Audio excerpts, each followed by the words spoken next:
too much. I mean, he was friendly and outgoing over the phone, but that's not quite the same. It was a 5-minute conversation on a Tuesday. When I was asked to come over, sort of sneak over on my lunch hour from DC to meet him after I had taken this kind of writing test that they had slipped me without my ever meeting Stan, I walked into his office and just, we have to think, I was coming from this thing where I'd been working for Jabba the Hutt, you see. Mort Weisinger, who just looked like he was just this enormous troll. He hated comic books. He hated himself for being in the field.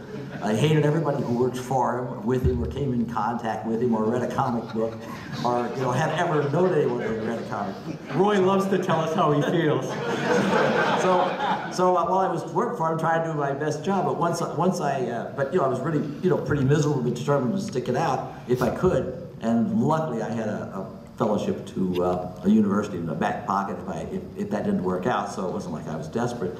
But anyway, so I met Stan. He's very, very gregarious. He somehow or other, I had never really thought of what Stan Lee was like, because he wasn't a legend in those days. He was a guy who was, as far as I was concerned, from my point of view, writing the best comics there were. And I was a fan of people like John Broome and Gardner Fox and these other guys, Robert Kanigher, good writers. But Stan was writing the best comics in the field, and the Marvel comics were, they were kind of a cut above the DC comics, much as I loved those DC characters, because he was going for this different audience, and I appreciated that, being, part of that slightly older audience at the age of, at that stage, 24, and had been around, since Fantastic Four. Am I not correct in thinking that he wanted to be rich and famous?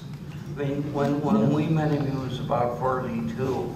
Yeah. And I had the impression that, like almost everybody I know who has gotten rich and famous, he wanted it. Mm-hmm. And he didn't make any secret of that to himself or anyone else. Yeah, I never heard him talk about it a lot, but it exuded that feeling that, he had a sense of his own destiny, I think, a lot more than people. He liked that aura. He liked to give that aura around him, but at the same time, he was very engaging and just right away. I mean, with a person like Weisinger or even Julie Schwartz, whom I had a lot of exchanged letters with, there was a question, do you call him Julie, who as I signed the letters, or Mr. Schwartz at first, or what? With Stan, there was just no feeling. Right away, you just called him Stan unless he had told you to call him something else.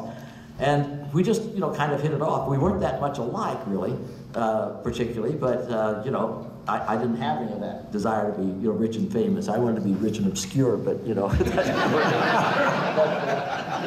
but anyway, so I didn't have a great impression, except that I was just kind of, bored by by this kind of outgoing personality.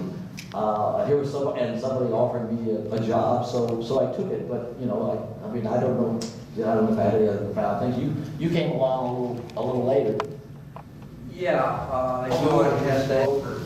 The only thing you gain by wearing Gucci loafers is letting the people around you know that you had spent a whole lot of money. And it just kind of rankled the hippie in me. This is a waste. This money could be used for things. You don't need to prove how rich you are.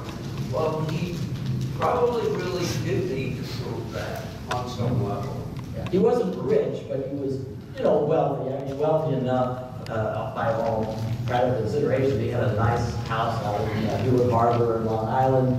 He'd been making, with the exception of an old time in the late 50s, for making pretty good money. He always had a secure job.